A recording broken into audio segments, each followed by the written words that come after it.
इस समय ओखला एक्सटेंशन का जितना भी क्षेत्र यमुना के इस सिल्टेशन एरिया में आता है, वहां लोगों ने अतिक्रमण करके बड़ी बड़ी इमारतें बना ली, बिल्डिंग्स बना ली और इस पूरी जगह पर कब्जा कर लिया।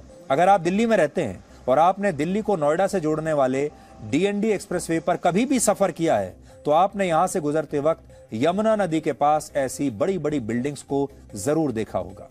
डीएनडी से आज देश के बड़े बड़े जज गुजरते हैं, पुलिस के बड़े बड़े अधिकारी गुजरते हैं, हमारे देश के सांसद गुजरते हैं, दिल्ली के विधायक गुजरते हैं, नगर निगम के बड़े बड़े अधिकारी गुजरते हैं। लेकिन इनमें से किसी ने भी आज तक ये सवाल नहीं पूछा कि ये इतनी बड़ी बड़ी बिल्डिंग्स यहां पर आ कैसे गई। यहां पर तो जो बिल्डिंग बनाना एक बहुत बड़ा अपराध है।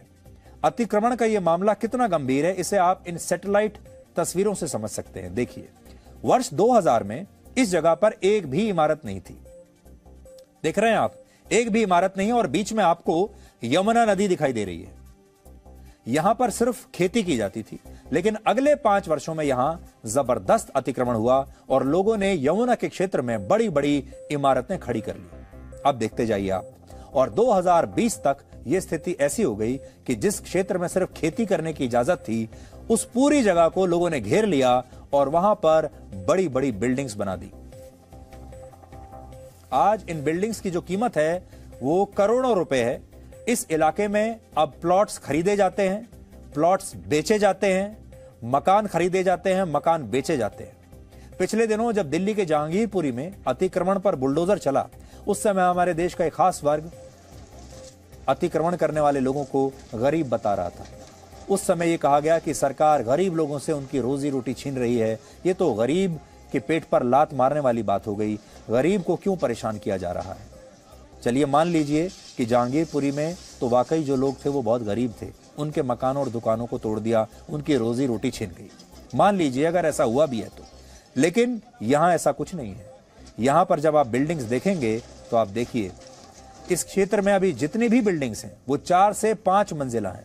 इन्हें इस तरह से बनाया गया है ताकि एक एक बिल्डिंग में 100 लोग किराए पर रह सकें।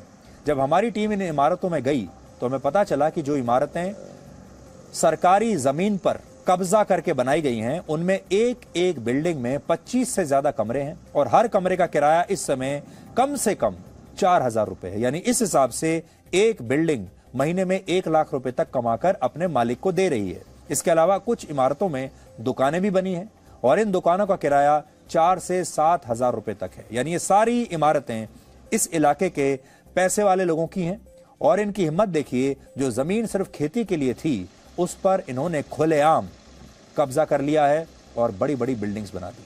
अपनी ग्राउंड रिपोर्टिंग के दौरान हमें यह पता चला कि दिल्ली के इस इलाके में 2 बड़े गांव हैं जो यमुना नदी से बिल्कुल लगे हुए हैं। ये पुराने गांव हैं। इनमें एक गांव का नाम है खिजराबाद, जहां हिंदू आबादी ज्यादा रहती है, और दूसरे गांव का नाम है जाकिर नगर, जहां मुस्लिम आबादी ज्यादा रहती है। अब बड़ी बात यह है कि खिजराबाद गांव की स्थिति तो आज भी लगभग वैसी ही है जैसी आज से 20 साल पहले होती थी। यहां यमुना के क्षेत्र में ज्यादा अतिक्रमण नहीं हुआ है, लेकिन जिस इलाके में एक खास धर्म के लोग रहते हैं, वहां यमुना के क्षेत्र पर लगभग पूरा की पूरा कब्जा कर लिया है, जो आज आप अपनी आंखों से देखेंगे। वर्ष 2016 में आध्यात्मिक गुरु श्री श्री रविशंकर ने दिल्ली में यमुना नदी के किनारे इसी जगह पर एक भव्य कार्यक्रम का आयोजन किया था और इस कार्यक्रम की उन्होंने सरकार और संबंधित विभागों से अनुमति भी ली थी।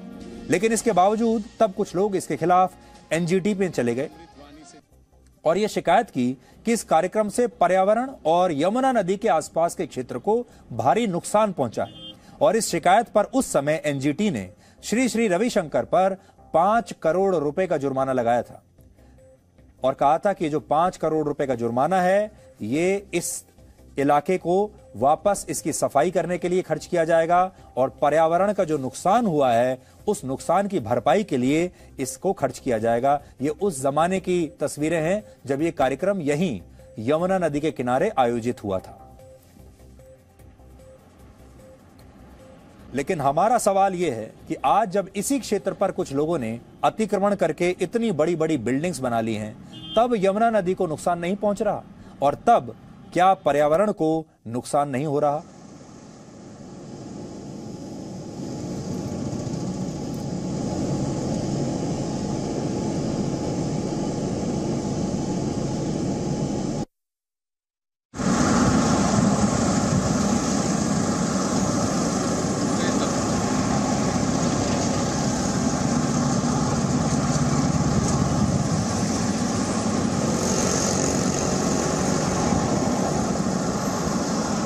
इस समय हम दिल्ली और नोएडा को जोड़ने वाले डीएनडी फ्लाईवे पे खड़े हुए हैं और ये डीएनडी फ्लाईवे जो है वो यमुना नदी के ऊपर बनाया गया है। दिल्ली में कहीं ना कहीं देखा जाए तो यमुना की जो स्थिति है, यमुना का जो प्रवाह क्षेत्र है वो धीमे धीमे कम होता चला जा रहा है। जिस तरीके की यमुना पहले दिल्ली में बहा करती थी, जितना बड़ा प्रवाह क्षेत्र था, अब वो सिकुड़ के सिमटता जा रहा है। जिस तरीके से यहाँ के जो पुराने गांव थे, यहाँ पे तैमूर नगर था या एनएफसी के पास एक और यहाँ पर गांव था, उन गांवों की जो खेती वाली जमीन थी, जब उसको सरकार ने एक्वायर किया तो आगे की तरफ उसी डीडीए लैंड पे या उसी सरकारी जमीन पे लोगों ने अतिक्रमण करना शुरू किया।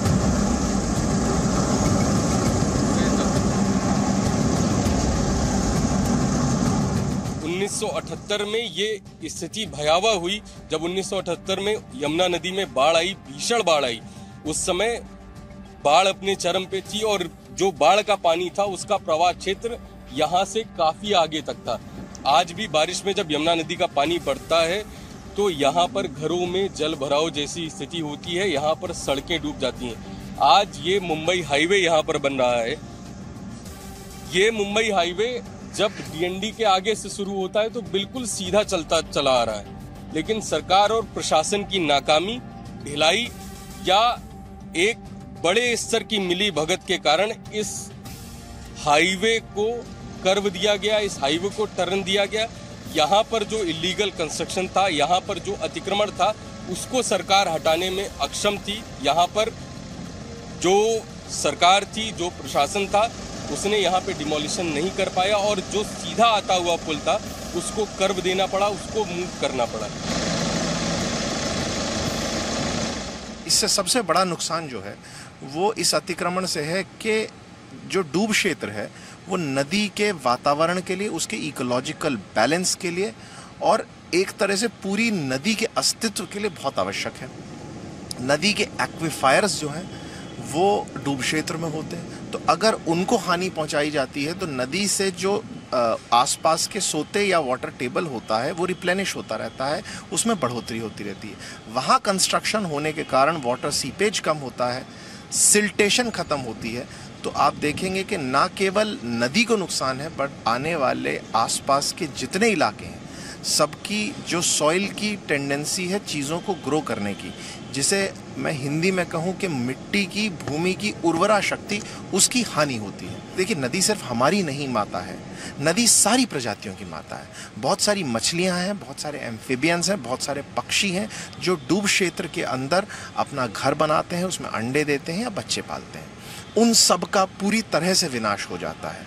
तो एक छोटे से अतिक्रमण से जो पूरी तरह से इलीगल है, सुप्रीम कोर्ट हो चाहे हाई कोर्ट्स हो अलग अलग प्रदेशों के, कई बार निर्णय दे चुके हैं कि कम से कम 100 मीटर 150 मीटर प्रदेश के अनुसार या 200 मीटर के क्षेत्र में कहीं भी किसी प्रकार का निर्माण कार्य वो नहीं होना चाहिए। अगर बुलडोजर कहीं चलना चाहिए तो सबसे पहले यमुना के किनारे चलना चाहिए।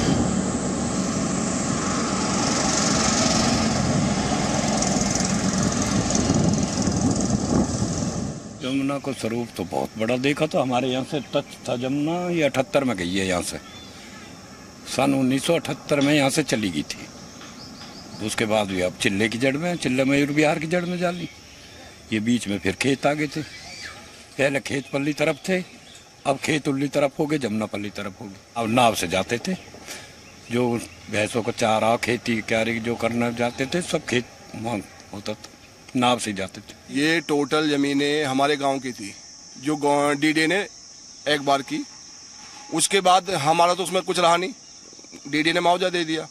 उसके बाद लोगों ने, ये पानी था, पानी में भराव कर करके करीबन 10-10 फुट 15-15 फुट गहरा पानी था। वो पानी को भराव करने के बाद उसमें मकान बनाए गए। 10-15 फुट गहरा पानी, उसमें मलबा डाल के उसके बाद ये सारा कंस्ट्रक्शन का काम हुआ। टोटल ये कॉलोनी 2 बार पहले टूट चुकी है जी।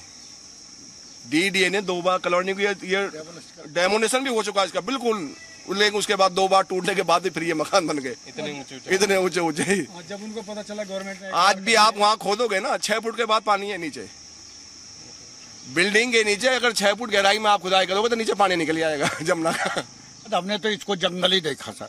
उसके बाद इसका ये जमुना पहले बहुत दूर थी, जैसा कि अभी मेरे ये भाई ने बताया, हाँ खेती होती थी, बहुत अच्छी खेती होती थी। 2001 में ये DND जो है ये निर्माण हुआ और ये चालू कर दिया। ये भी उसी समय इसका जो है ये पास हो गया था। धीरे धीरे ये 70 के दशक में ये आए हैं, जिन लोगों ने भी जो है वहाँ परचेज की है या वैसे अनधिकृत कब्जा किया है या कैसे भी किया है। जैसे ये कॉलोनी बढ़ी है और ये बढ़ते बढ़ते बढ़ते बढ़ते ये हमने देखा है कि ये बहुत ज़्यादा ही बढ़ा दी गई है। यहाँ पर यमुना को खत्म करने के लिए, यमुना के अस्तित्व को खत्म करने के लिए जवाबदेही सरकार की है, विभागों की है और प्रशासन की है। आदित्य प्रताप सिंह, जी मीडिया।